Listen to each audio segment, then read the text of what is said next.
पहले लोग बस एक ही लफ्ज जानते थे, आई लव यू, खत्म। और दुनिया बोल रही है आई लव मोहम्मद। अरे यार, इतने लखीमपुर वालों, ऐसी उम्मीद नहीं थी आपसे। कहिए या रसूल अल्लाह। सिर्फ एक ही लफ्ज बोला जाता था, आई लव यू। ये लव भी बड़ा शर्मिंदा था अपने आप पर कि इसका हकीकी माना दुनिया भूल गई और माना बदनाम हो गया, लव बदनाम हो गया। मगर कानपुर के कुछ जिंदा दिल लोगों ने लिख दिया आई लव मोहम्मद। और जब उनके खिलाफ कार्रवाई की गई तो अल्हम्दुलिल्लाह पूरे हिंदुस्तान नहीं बल्कि पूरी दुनिया की गैरत रसूल बेदार हो गई। और अल्लाह का शुक्र है, आज बच्चा बच्चा बोल रहा है I love Mohammad, I love Mohammad, I love Mohammad. लेकिन मैं पूरी उम्मत मुस्लिमा से कहना चाहूंगा, तुम्हारे नबी की जबान अरबी है, तुम्हारे नबी पर जो कुरान उतरा वो भी अरबी में है, हदीसें भी अरबी में है। इसलिए आई लव मोहम्मद भी कहो और आना उहिब्बु रसूलुल्लाह भी कहो, ये मेरे नबी को ज्यादा पसंद आएगा। और हजरात ऐसा प्यार करो, ऐसा प्यार करो, सिर्फ तुम्हारे नारे तक न रह जाएं, सिर्फ नारे लगाते न रह जाओ, I love Mohammad Mohammad, I love Mohammad इतने पर न रह जाओ, बल्कि हुजूर को जो चीज पसंद थी उससे प्यार करो। हुजूर के इश्क का तकाजा यह है कि मस्जिदें आबाद करो, शराब से बचो, जुए से बचो, हरामखोरी से बचो और आई लव मोहम्मद बोलते रहो। अगर तुम सैकड़ों बार बोल गए और मेरे नबी ने एक बार ही कह दिया ए उम्मती मैं तुझसे मोहब्बत करता हूं, तो तुम्हारी दुनिया संभल जाएगी। जिंदगी ये नहीं है किसी के लिए, जिंदगी है नबी की, नबी के लिए ना समझ मरते हैं, जिंदगी के लिए जीना मरना है सब कुछ नबी के लिए।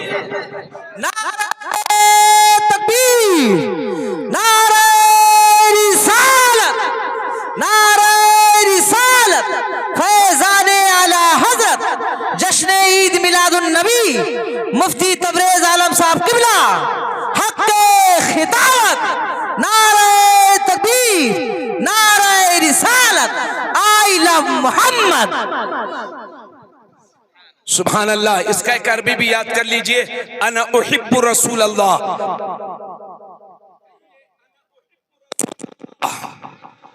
अरे बोलो भाई, अना उहिब्बु रसूल अल्लाह। सब मिलके बोले अना उहिब्बु रसूल अल्लाह, अना उहिब्बु रसूल अल्लाह। हजरात, ये नबी की मोहब्बत, नबी का इश्क जब तक मुसलमानों में मौजूद रहेगा, इंशाअल्लाह दुनिया तुम्हें कभी रुस्वा नहीं कर सकती। और जिस दिन नबी का इश्क तुम्हारे दिलों से कम हो गया, नबी की मोहब्बत कम हो गई, तो चलते फिरते रहोगे, चलते फिरते रहोगे, लेकिन दुनिया तुम्हें मुर्दा समझेगी। इसलिए यह हाथ फैला करके आपसे भीख मांगता हूं इश्क रसूल की। ए लोगों, अपने बच्चों में इश्क रसूल कम ना होने देना। अपने घरों में हुजूर की अजमत की बातें किया करो, अपने घर में हुजूर के मौजज़ात की बातें किया करो, अपने घर में हुजूर की मिलाद की बातें किया करो, अपने घर में हुजूर के अखलाक की बात किया करो, अपने घर में हुजूर के अखलाक की बात किया करो, अपने घर में हुजूर की शरीयत की बात किया करो। जहां बैठो वहां नबी की बात करो, शरीयत की बात करो, नबी से प्यार को इजहार करो, नबी से प्यार को इजहार करो, जाहिर करो, दुनिया का बता दो कि हमारा नबी इस सारी कायनात से हमें प्यारा है। ए लखीमपुर के मुसलमानों, ये जिम्मेदारी तुम्हें दे करके जा रहा हूं। अपने बच्चों को शाहरुख खान, सलमान खान मत बनाओ, अपने बच्चों को नबी का आशिक बनाओ, नबी का दीवाना बनाओ, नबी पर मर मिटने वाला बनाओ और ऐसा प्यार सिखाओ अपने बच्चों को कि ये मोहब्बत रसूल तुम्हारी नस्लों में मुंतकिल हो जाए। मोहब्बत करो रसूल से, प्यार करो रसूल से, इश्क करो रसूल से। इस जज्बे मोहब्बत को कम ना होने देना, क्योंकि जिस दिन ये जज्बे मोहब्बत कम हो जाएगा, हम मुर्दा कौम की हैसियत से जाने जाएंगे। अल्लाह का शुक्र है मुसलमान अपने नबी से मोहब्बत करता है, प्यार करता है। यही वजह है कि कोई हमारे बाप को गाली देता है तो हम बर्दाश्त करते हैं, हमारी माँ को गाली देता है हम बर्दाश्त करते हैं, हमारे खानदान को गाली देगा बर्दाश्त करेंगे, लेकिन नबी के खिलाफ उठने वाली किसी भी उंगली को बर्दाश्त नहीं करेंगे। नबी के खिलाफ चलने वाले किसी भी कलम को बर्दाश्त नहीं करेंगे। नबी के खिलाफ चलने वाली किसी भी जबान को बर्दाश्त नहीं करेंगे, चाहे जो कुर्बानी देना पड़े दे देंगे। नबी की इज्जत पर हमला नहीं होने देंगे। जो जान मांगो तो जान देंगे, जो माल मांगो तो माल देंगे, मगर ये हमसे कभी ना होगा नबी का जाहो जला देंगे।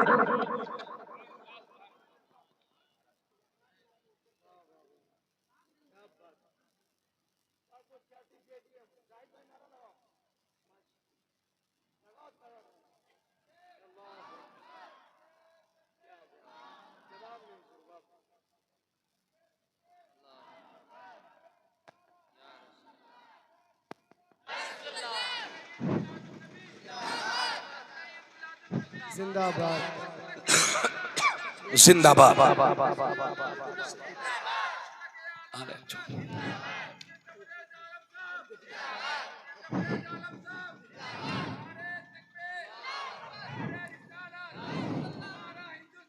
जिंदाबाद।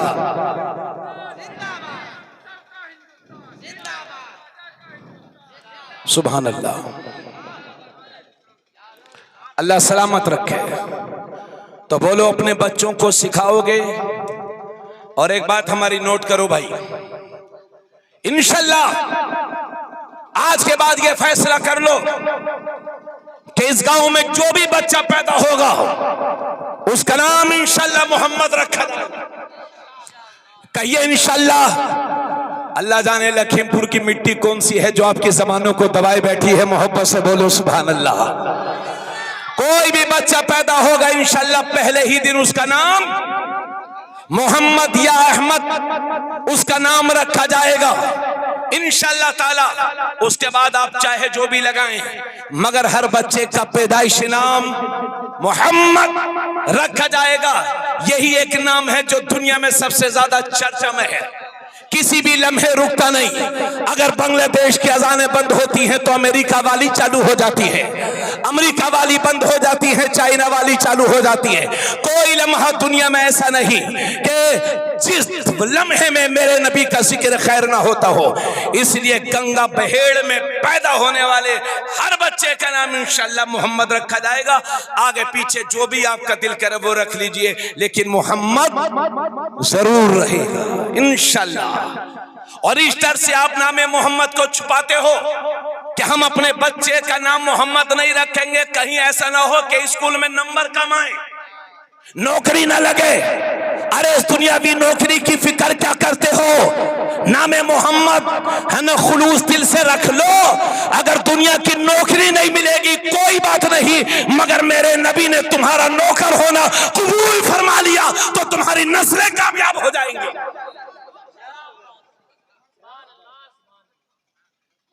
अभी क्या चल रहा है, जहां कहीं देखा 4-5 बैठे हैं तो आप पूछा जाए भाई साहब आपका नाम क्या है, मुझे राजू कहते हैं। बहेड़ में है तो अब्दुल रहमान अब्दुल्ला, और मॉडर्न माहौल में पहुंचे मुन्ना, मेरा नाम है मुन्ना। सारी बात ही खत्म, ये तो मुन्ना है, मुन्ने से क्या कहा जाए? पप्पू, राजू, सोनू, मोनू। इसी सोनू, मोनू, राजू, पप्पू, मुन्ना, गुड्डू में मत रहो। अगर बाप ने नाम मोहम्मद रखा है और 1 लाख की बुत परस्तों की भीड़ में कोई पूछे नाम क्या है तो शान से बताया करो मेरे बाप ने मेरा नाम मोहम्मद रखा है। उसमें के मुसलमान बनो, जज्बे वाले मुसलमान बनो, मुर्दा हिम्मत मुसलमान नहीं। और हमें ऐसे ही मुसलमानों की जरूरत है।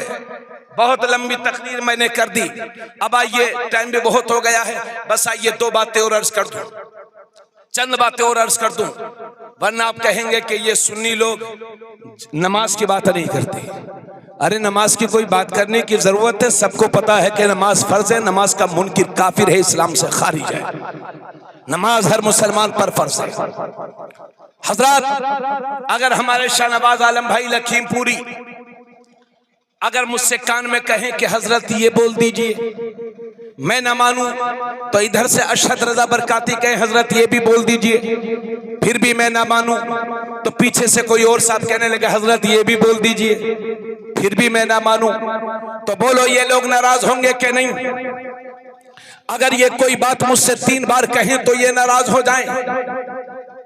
तो सोचो, मेरे रब ने कुरान में 68 या 70 मकाम पर नमाज का हुक्म फरमाया है, फिर भी हम नमाज नहीं पढ़ेंगे तो रब की रहमत रूठेगी कि नहीं?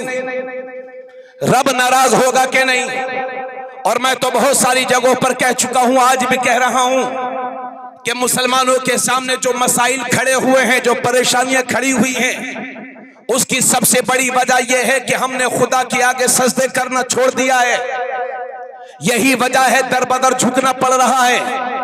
ए लोगों, अगर हर दर पे सर उठा के जीने की तमन्ना रखते हो तो माबूद हकीकी के बारगाह में सजदा रेज हो जाओ और आज ही से ये फैसला कर लो कि इंशाअल्लाह जिंदगी में एक वक्त की भी नमाज कज़ा नहीं करेंगे।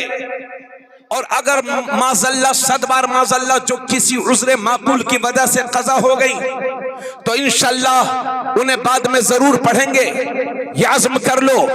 आका करीम सल्लल्लाहु अलैहि वसल्लम ने फरमाया, ए लोगों, जब तुम्हारे बच्चे 7 साल के हो जाएं, इधर देखिए, आका फरमाते हैं जब तुम्हारे बच्चे 7 साल के हो जाएं तो उन्हें नमाज का हुक्म करो, और जब तुम्हारे बच्चे 10 साल के हो जाएं तो उन्हें मार मार। जिसकी मजम्मत में पूरी सूरह अबू लहब उतरी है। कौन अबू लहब? हुजूर का सगा चचा, मगर इतना बड़ा दुश्मन है रसूल के, मत पूछिए। एक बार मेरे नबी ने मक्के की पहाड़ी पर लोगों को बुलाया और जब सारे अहले मक्का इकट्ठा हो गए तो मेरे नबी ने इरशाद फरमाया, ए लोगों, अल्लाह एक है, उसके सिवा कोई माबूद नहीं और मैं उसका रसूल हूं। इधर देखिए भाई, आप लोग तवज्जो फरमाएं। सो तो नहीं रहे भाई कोई? सोना जंगल रात अंधेरी छाई बदली काली है, सोने वालों जागते रहियो, चोरों की रखवाली है। या आला हजरत का शेर है, 100 साल पहले कहा था, मगर 21 सितंबर सन 2025 को भी बिल्कुल फिट बैठ रहा है। और जितना माल बचाने की जरूरत है उससे ज्यादा ईमान बचाने की जरूरत है। कहीं ईमान चोर आपका ईमान न चुरा करके ले जाए। सोना जंगल रात अंधेरी छाई बदली काली है, सोने वालों जागते रहियो, चोरों की रखवाली है। तवज्जो, अबू लहब ने मक्के की, मेरे नबी ने सारे मक्के वालों को बुलाया पहाड़ी पर और सबके सामने फरमाया, ए लोगों, अल्लाह एक है, उसके सिवा कोई इबादत के लायक नहीं और मैं उसका रसूल हूं, आखिरी रसूल हूं। तो उसी मजमे में नबी का सगा चाचा अबू लहब भी था। जब उसने सुना तो कहने लगा, तब्बन लका साइर अल यौम अलिहाजा जमातना, मोहम्मद तुम्हारा आज का दिन हलाक हो जाए, बर्बाद हो जाए, कि तुमने हमको इसीलिए इकट्ठा किया है। हुजूर की शान में गुस्ताखी की, नबी खामोश रहे, लेकिन मेरे नबी की तरफ से मेरे नबी के रब ने जवाब दिया और कुरान में अबू लहब की मजम्मत में पूरी सूरह उतार दी। तब्बत यदा अबी लहब व तब, अबू लहब के दोनों हाथ टूट जाएं और वो हलाक हो जाए, और वो हो ही गया। असल में ये हटा दीजिए उसको। अबू लहब के दोनों हाथ टूट जाएं और वो हलाक हो जाए, और वो हलाक हो ही गया। जब उसने सुना तो बोला, मेरा माल बचा लेगा, मेरी औलाद बचा लेगी, मेरा माल बचा लेगा, मेरी औलाद बचा लेगी। अल्लाह ने फरमाया, मा अगना अन्हु मालुहु व मा कसब, ना औलाद बचा पाएगी ना माल बचा पाएगा। सयस्ला नारन ज़ाता लहब, अनकरीब नहीं, कुछ मत चेंज करो, बस आप लोग जैसा है चला लो, इंशाल्लाह हो जाएगा। ठीक है ना? सही बोला, कोई बात नहीं है, कभी कभी हो जाता है। सयस्ला नारन ज़ाता लहब, अनकरीब वो शोलों वाली आग में होगा। वम्रअतु, और अबू लहब की बीवी हुजूर की सगी चची, बहुत बड़ी मालदार थी, मगर इतनी बड़ी दुश्मन ए रसूल थी कि खुद जंगल जाती, कांटों की गठरी बांध करके लाती और हुजूर के रास्ते में डालती। यही उसका महबूब मशगला था। एक दिन कांटों की गठरी बांध करके ला रही थी, चलते चलते थक गई, रास्ते में बैठ गई। अल्लाह का हुक्म हुआ, एक फरिश्ता आया और खजूर के छाल के रस्से से जो गठरी बंधी हुई थी उसी को उसके गले में डाला और वो मर गई। वमरातु, और उसकी बीवी हम्मालतल हतब, गठरी उठाने वाली, फी जीदिहा हब्लुम मिन मसद, उसके गले में खजूर की छाल का रस्सा, सूरे पूरी हो गई। यही अबू लहब, इसकी एक बांदी थी सुवैबा। ये सुवैबा कौन है? ये सुवैबा वो है कि मेरे नबी ने पैदा होने के बाद सबसे पहले अपनी माँ हजरत आमीना का दूध पिया है और उनके बाद हजरत सुवैबा का दूध पिया है। ये सुवैबा अबू लहब की बांदी थी, अबू लहब की बांदी थी।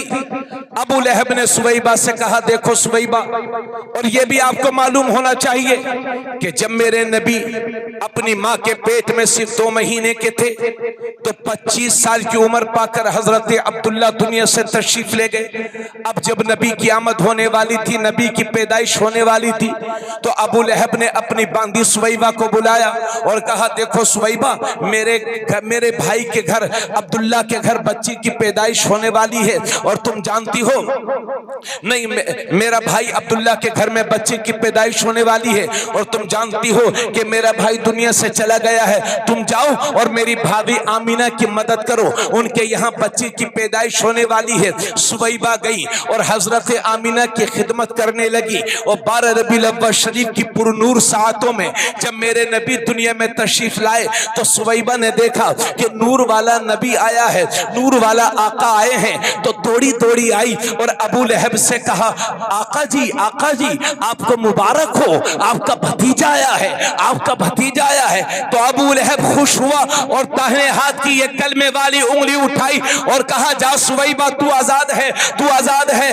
तू आजाद है। बुखारी शरीफ की हवाला पेश कर रहा हूं, बुखारी शरीफ की हदीस में है और उसकी शरह में है कि यही अबू लहब जब मर गया तो इसके मरने के 1 साल के बाद मेरे नबी के दूसरे चचा हजरत अब्बास ने ख्वाब में देखा और कहा, क्या कंडीशन है, क्या हाल है? तो अबू लहब कहने लगा, भाई जब से तुमसे रुखसत होकर के आया हूं बहुत बुरी हालत है, सख्त अज़ाब में गिरफ्तार हूं। आगे आगे है, दाएं आगे है, बाएं आगे है, पीछे आगे है, चारों तरफ आगे ही आगे है, सख्त अज़ाब में गिरफ्तार हूं। लेकिन हाँ भाई, एक खुशी की बात यह है कि जब पीर का दिन आता है और मुझे प्यास लगती है तो उसी उंगली को उठा लिया करता हूं जिस उंगली को उठा करके मैंने नबी की विलादत की खुशी में सुवैबा को आजाद किया था। तो मेरी प्यास बुझ जाया करती है, मुझे सुकून मिल जाया करता है, मेरे अज़ाब में कमी आ जाया करती है। नबी के आशिकों, गौर तो करो, जब अबू लहब जैसा कट्टर दुश्मन रसूल नबी की मिलाद मनाए तो उसे जहन्नम में फायदा पहुंचे, और हम नबी के गुलाम होकर के नबी का मिलाद मनाएंगे तो इंशाअल्लाह हमारी नस्लों की मगफिरत हो जाएगी। नारे तकबीर, दोनों हाथों को फजा में ले रहा है। नारे रिसालत, फैजाने आला हजरत, फैजाने आला हजरत, जश्न ईद मिलादुन नबी, जश्न ईद मिलादुन नबी, मुफ्ती तबरेज आलम साहब रामपुरी। नारे तकबीर, नारे रिसालत, सुभान। लोग ये कहते हैं, भाई ये जो जुलूस आजकल निकल रहे हैं ये सब मौलाना अहमद रजा ने करवाया है। किसने? मौलाना अहमद रजा बरेली वालों ने। इमाम अहमद रजा से 200 साल पहले के बुजुर्ग हैं शाह वलीउल्लाह मुहद्दिस देहलवी। 1762 या 63 में इनका विसाल हुआ है। 50 से ज़ायद किताबों के राइटर हैं शाह वलीउल्लाह मुहद्दिस देहलवी। सुन लेना सलीम गाजी भाई, कलीम गाजी भाई। और ये जो आपने मिलाद की महफिल रखी है, नबी का जिक्र हो रहा है, ये इसको अपनी नस्लों में मुंतकिल करना, अल्लाह आपकी नस्लों को शादो आबाद रखे, इसको कभी बंद मत होने देना। इंशाअल्लाह। शाह वलीउल्लाह मुहद्दिस देहलवी, उनकी एक किताब है फयूजुल हरमैन, नाम भी बता रहा हूं, राइटर का नाम भी बता रहा हूं, पढ़ लीजिए उसको। शाह वलीउल्लाह मुहद्दिस देहलवी की किताब है फयूजुल हरमैन। उन्होंने उस किताब में लिखा है कि आका करीम, उन्होंने उस किताब में लिखा है एक वाकया कि मेरे वालिद शाह अब्दुल रहीम हर साल नबी की मिलाद की खुशी में लोगों को खाना खिलाया करते थे, लंगर तकसीम किया करते थे, हुजूर की आमद की तारीख में गरीबों का ख्याल रखते थे, लंगर किया करते थे, लोगों को खाना खिलाया करते थे। एक साल ऐसा आया कि गरीबी ने घेर लिया और घर में कुछ नहीं था कि उस तारीख को लंगर कर सकें, और 12वीं शरीफ का चांद होने ही वाला था, लेकिन हाथ खाली हैं। तवज्जो चाहो भाई, हाथ खाली हैं, कुछ नहीं है, परेशान है शाह अब्दुल रहीम, क्या करूं। फिर वो तारीख आ गई 12 रबीउल अव्वल शरीफ की। शाह वलीउल्लाह मुहद्दिस देहलवी लिखते हैं मेरे वालिद के पास कुछ नहीं था, तो बेचैनी के आलम में कभी इस जेब में हाथ डालते हैं, कभी इस जेब में हाथ डालते हैं, कुछ हो तो निकले। बेचैनी का आलम है, 12वीं शरीफ की मुकद्दस तारीख है, हुजूर की आमद का दिन है, हर साल लंगर होता था, इस साल घर में चूल्हा भी न जल सका। इसी बेचैनी के आलम में घर में गए तो देखा कि कुछ भुने हुए चने रखे हैं। शाह अब्दुल रहीम ने वही भुने हुए चने हुजूर की मिलाद की खुशी में लोगों में तकसीम कर दिए। सुभान अल्लाह। तकसीम करने के बाद जब सोए तो किस्मत जागी, रात को जब सोए किस्मत जागी। शाह अब्दुल रहीम क्या देखते हैं कि मेरे घर में मेरे हुजूर तशरीफ लाए हुए हैं। सुभान अल्लाह, मेरे घर में मेरे हुजूर तशरीफ लाए हुए हैं और हुजूर के सामने वही भुने हुए चने रखे हैं, और मेरे नबी मुस्कुरा मुस्कुरा के तनावुल फरमा रहे हैं और फरमा रहे हैं अब्दुल रहीम तेरे चनों को हमने कबूल कर लिया है। सुना है आप हर आशिक के घर तशरीफ लाते हैं, मेरे घर में भी हो जाए चरागा या रसूल। तो हुजूर की आमद की खुशी में लंगर भी किया करो, खाना भी किया करो, मिलाद किया करो, गरीबों की देखभाल भी किया करो, उनकी खिदमत भी किया करो, और उसको नाजायज और हराम ना किया करो, ना कहा करो। अजीब माहौल बना के रखा लोगों ने। अगर सुन्नी एक झंडा लगा दे तो हमसे पूछते हैं ये कुरान में कहां आया है?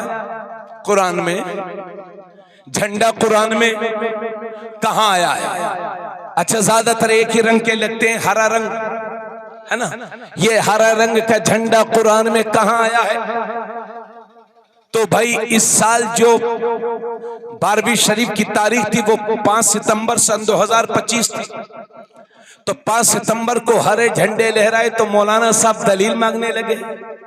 पकड़ लिया हमने कहा मौलवी साहब 20 दिन पहले 15 अगस्त को आपने भी तो तिरंगा लहराया था, कुरान में कहां लिखा है? दलील दो।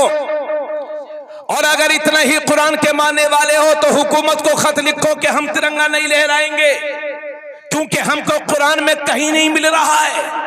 मगर हम जानते हैं कि ऐसा करेंगे तो खटिया खड़ी बिस्तर गोल हो जाएगा, और तिरंगा इंशाअल्लाह हम भी लहराएंगे, हमारी नस्लें भी लहराएंगी, इसलिए कि तिरंगा हमारे मुल्क की शान है, जान है, बान है, आन है।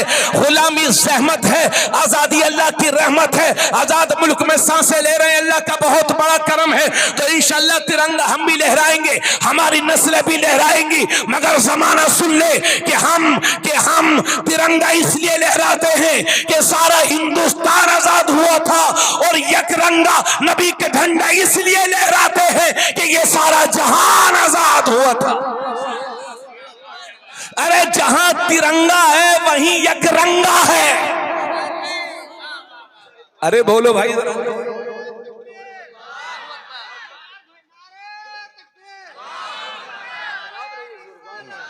जरूरी है।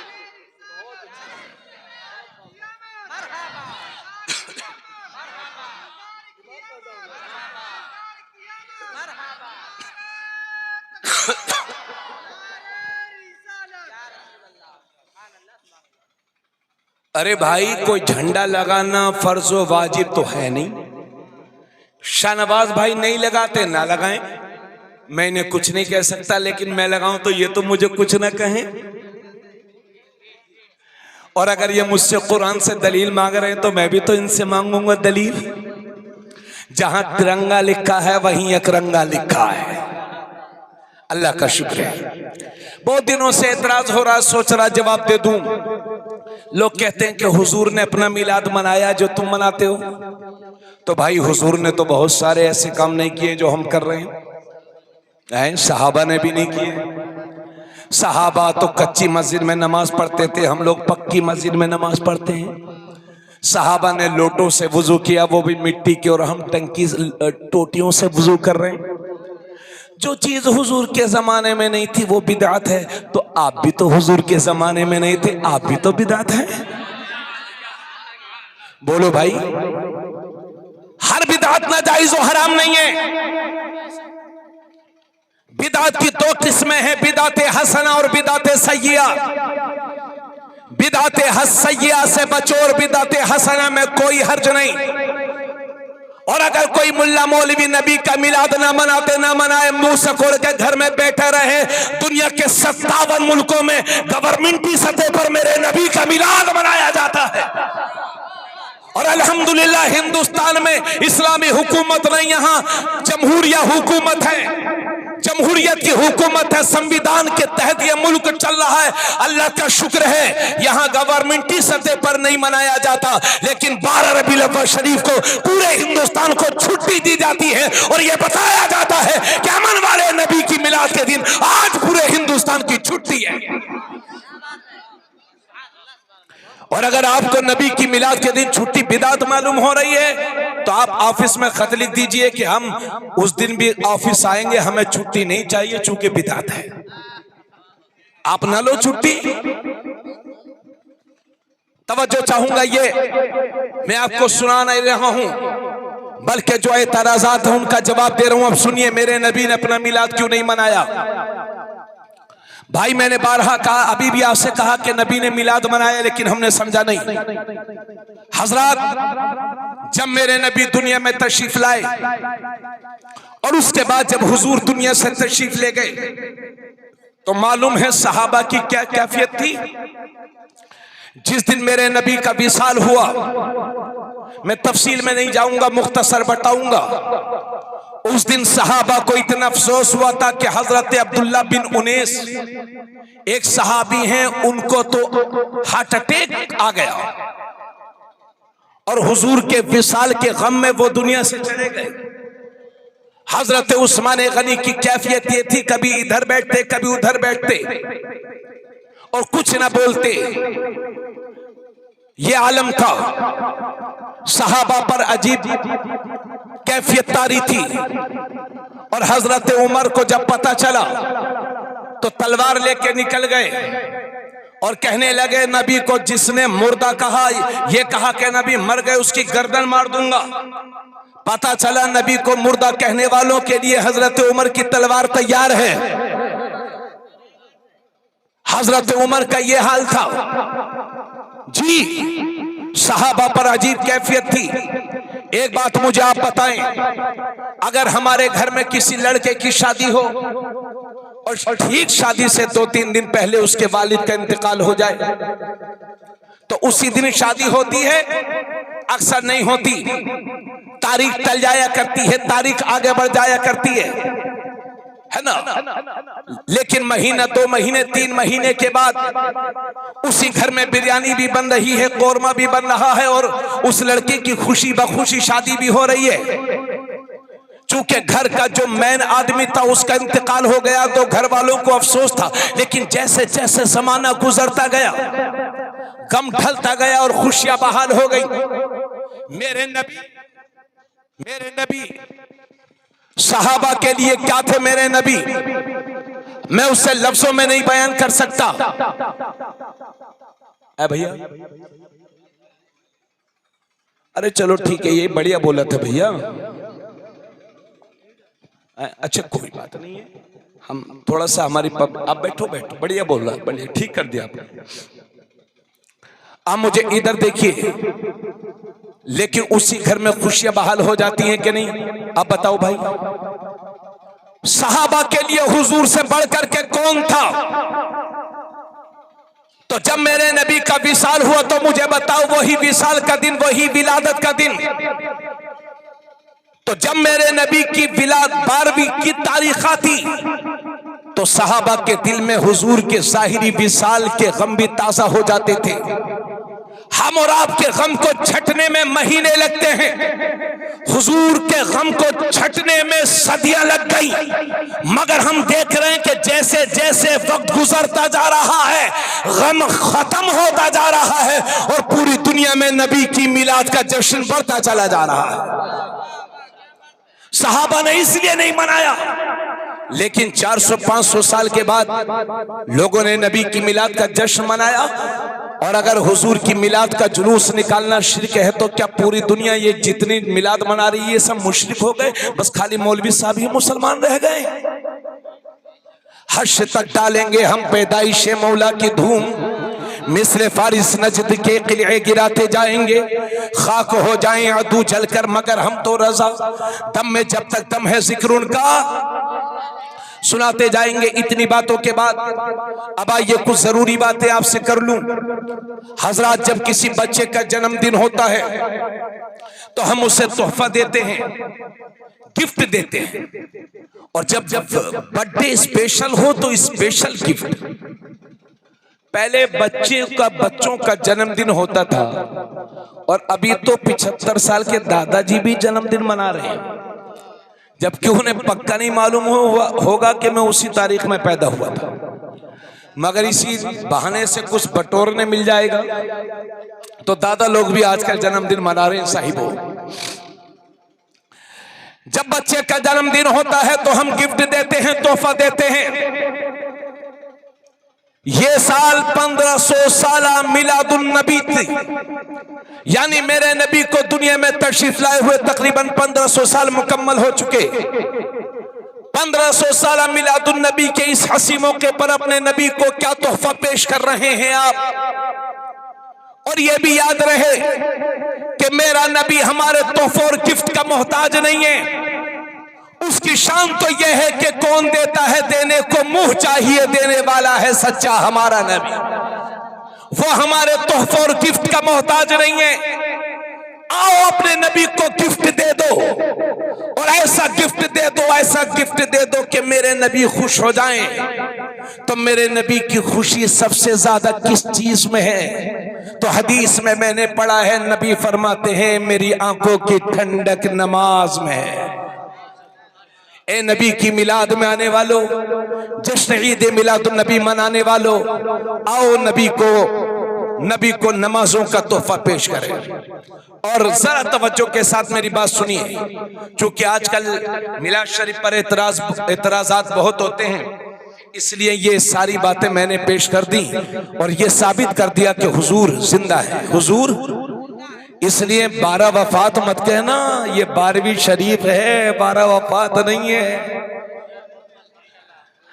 12 वफात वो कहे जो नबी की वफात मानता हो, हम तो नबी की जिंदगी मानते हैं मियाँ। 12वीं शरीफ कहा करो, इसी से तुम्हारा अकीदा पता चल जाएगा। 11वीं शरीफ तो कहने की आदत है ही, एक और बढ़ा लो 12वीं शरीफ। 12 वफात मत कहा करो। हाँ, बहुत होशियारी हुई है 12 वफात रटवाने में, मगर इंशाल्लाह हम जल्दी खत्म करने वाले हैं उसको इंशाल्लाह ताला। तवज्जो, 12वीं शरीफ इंशाल्लाह, तवज्जो। आका करीम सल्लल्लाहु अलैहि वसल्लम ने फरमाया, एक बाप की तरफ से उसकी औलाद के लिए जो सबसे बड़ा तोहफा और गिफ्ट होता है वो बेहतरीन तरबियत होती है। अगर गिफ्ट नहीं देंगे तो आपका बच्चा एक बार रोएगा, और बेहतरीन तरबियत नहीं देंगे तो जिंदगी भर खुद भी रोएगा, आपको भी रुलाएगा। इसलिए एक बाप की सबसे बड़ी जिम्मेदारी यह है कि अपने बच्चों को बेहतरीन तरबियत दो। आका करीम सल्लल्लाहु अलैहि वसल्लम फरमाते हैं, ए लोगों, अपने बच्चों को 3 चीजें सिखाओ। अपने बच्चों को अपने नबी की मोहब्बत सिखाओ, बोल दो यार, बोल दो भाई। अपने बच्चों को नबी की मोहब्बत सिखाओ, अपने बच्चों को अहले बैत की मोहब्बत सिखाओ, और अपने बच्चों को कुरान करीम की तिलावत करना सिखाओ। एक बाप की तरफ से बच्चों के लिए सबसे बड़ा तोहफा बेहतरीन तरबियत है।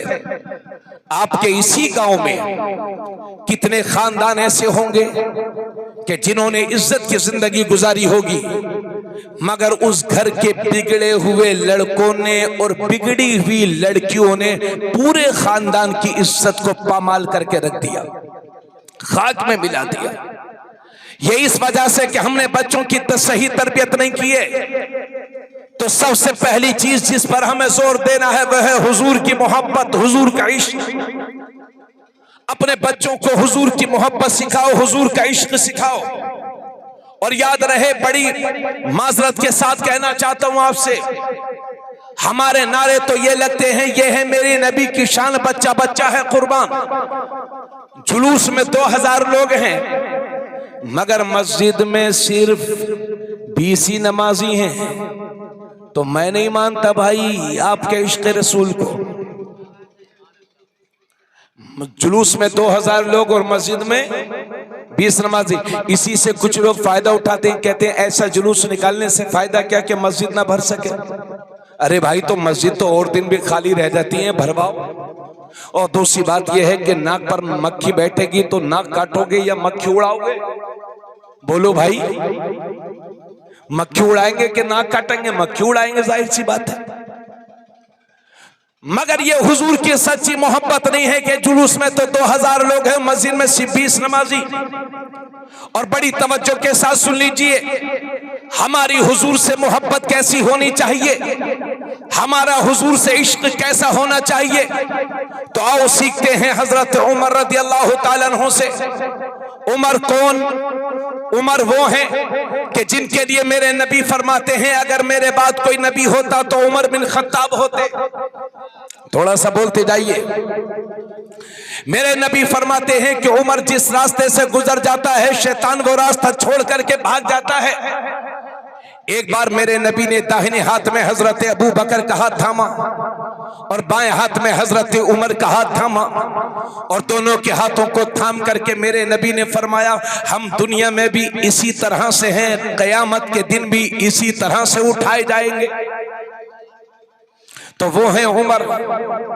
मेरे नबी ने एक दिन हजरत उमर से फरमाया, गौर से सुनिएगा, कि उमर तुम मुझसे कितना प्यार करते हो, कितनी मोहब्बत करते हो। गौर से सुन लीजिए भाई, तकरीर खत्म कर रहा हूं, परेशान ना हो। हजरत उमर से मेरे नबी ने फरमाया कि उमर तुम मुझसे कितनी मोहब्बत करते हो। तो हजरत उमर अर्ज करते हैं, या रसूल अल्लाह, मैं जो अपनी कैफियत पा रहा हूं, भाई साहब सुनने की चीज है, एक एक टुकड़ा जो आपके सामने बयान कर रहा हूं, आप इसको सुन लीजिए। मैं ये नहीं कहता कि मेरी तकरीर इनकलाब बर्पा कर देगी, मगर मुझे रब की ज़ात से उम्मीद है कि इंशाअल्लाह आप सुनेंगे तो आपके ईमान में ताज़गी भी आएगी, इंशाअल्लाह अमल खैर की तौफीक भी मिलेगी इंशाअल्लाह ताला। तो मेरे नबी ने हजरत उमर से फरमाया, उमर मुझसे कितनी मोहब्बत करते हो? उमर मुझसे कितनी मोहब्बत करते हो? तो हजरत उमर अर्ज करते हैं, या रसूल अल्लाह, सबसे पहले मुझे अपनी जान अच्छी लगती है, अपनी जान अजीज है, और उसके बाद मुझे आप अच्छे लगते हैं। भाई साहब उठिए, अमर जागो यार, जागो, रोज तो सोती हो, कहो सुभान अल्लाह। मेरे नबी ने हजरत उमर से फरमाया, उमर कितना चाहते हो, कितना प्यार है? या रसूल अल्लाह, सबसे पहले अपनी जान अच्छी लगती है और उसके बाद मुझे आप अच्छे लगते हैं। अरे भाई, इतनी बड़ी बात भी बहुत बड़ी बात है। क्या कहा था हजरत उमर ने? या रसूल अल्लाह, सबसे पहले आप बताइए, सबसे पहले अपनी जान और उसके बाद या रसूल अल्लाह आप, यही तो फरमाया था ना। अरे भाई, सबको अपनी जान अच्छी लगती है। हजरत उमर का जवाब फितरी था। और लोग आजकल दोस्ती यारी में कह देते हैं कि अरे यार, मैं तो तेरे लिए जान दे दूंगा जी। अरे यार, क्या बात करता है दोस्त, तेरे लिए तो जान हासिल है, लेकिन उसी से 500 रुपए मांगिए तो उसी में उसकी जान निकल जाती है। तो कोई किसी के लिए जानवान नहीं देता, चक्कर में मत रहना। समझाओ मेरी कौम की बेटियों को, अरे मेरी बहनों, जहां जहां से मेरे अपने भाई की गुफ्तगू सुन रही हो, सुन लो। उन लुच्चे लफंगों गुंडों के चक्कर में मत पड़ना जो तुझे जान कह करके तेरी इज्जत पर हमला करना चाहते हैं। मेरी बहन, अगर तू किसी की जान है तो अपने बाप की, अगर किसी की जान है तो अपने भाई की, और शादी के बाद अगर किसी की जान है तो अपने शौहर की। इसलिए मेरी बहन, उन लुच्चे लफंगों गुंडों के चक्कर में मत पड़ जो तुझे जान कह करके तेरी इज्जत पर हमला करना चाहते हैं। कनीज़े फातिमा बन करके जिंदगी गुजार। सैयदा फातिमा वो हैं कि जिन्होंने मौत के वक्त वसीयत की थी कि ए लोगों, मेरे जनाजे को दिन में न उठाना, मेरे जनाजे को रात में उठाना। कहीं ऐसा ना हो कि जनाजा दिन में उठे तो किसी अजनबी मर्द की नजर मेरे जनाजे पर पड़ जाए। वो फातिमा, ए मेरी कौम की बेटियों, तुम उसी फातिमा की कनीज हो, इसलिए तुम्हारा नाम भी फातिमा होना चाहिए और तुम्हारा किरदार भी सैयदा फातिमा ज़हरा जैसा होना चाहिए। उनकी कनीज बन करके जिंदगी गुजारो। इजाजत है भाई, बोलूं आगे? तो मेरे नबी ने हजरत उमर से फरमाया, उमर कितनी मोहब्बत करते हो? या रसूल अल्लाह, सबसे पहले अपनी जान से मोहब्बत करता हूं और उसके बाद मुझे आप अच्छे लगते हैं। तो उसी दिन मेरे नबी ने इरशाद फरमाया, ला युमिनु अहदुकुम हत्ता अकूना अहब्बा इलैहि मिन वालिदिही व वलदिही वन्नास अजमईन। मेरे नबी ने फरमाया, उमर, तुम में का कोई भी शख्स उस वक्त तक मुसलमान हो ही नहीं सकता जब तक कि अपने माँ बाप से ज्यादा, अपनी औलाद से ज्यादा, सारे लोगों से ज्यादा जब तक कि कोई मुझसे मोहब्बत नहीं करेगा उस वक्त तक मुसलमान हो ही नहीं सकता। तब हजरत उमर अर्ज करते हैं, या रसूल अल्लाह, अब तो मुझे अपनी जान से भी ज्यादा अच्छे आप लगते हैं, आप लगते हैं। तब मेरे नबी फरमाते हैं, अल-आन या उमर, ए उमर, अब तेरा ईमान मुकम्मल हुआ है, अब तेरा ईमान कंप्लीट हुआ है। तो ए नबी के आशिकों, नबी की मोहब्बत का तकाजा यह है कि अपने माँ बाप से बढ़कर के अपने नबी से प्यार करो, अपनी औलाद से ज्यादा अपने नबी से प्यार करो, रिश्तेदारों से ज्यादा नबी से प्यार करो, सारी दुनिया से बढ़कर के नबी से प्यार करो। और ऐसा प्यार करो, ऐसा प्यार करो कि तुम्हारी जबान भी यही बोले, तुम्हारा दिल भी यही बोले कि करूं तेरे नाम पे जा फिदा, न बस एक जा तो जहां फिदा, तो जहां से भी नहीं जी भरा, करूं क्या करो हो जहां। नारे तकबीर, नारे रिसालत, नारे रिसालत, नब्बाज़े कौम व मिल्लत, हमदर्दे कौम व मिल्लत, मुफ्ती तबरेज आलम साहब क़िबला, नारे तकबीर, सरजमीने गंगा बहेड़। माशाअल्लाह, बहुत अच्छा, बहुत। हमारे एक लफ्ज था जो बहुत बदनाम हो चुका था, बहुत बदनाम हो चुका था वो, लेकिन नबी की निस्बत ने उसे बड़ा मशहूर कर दिया।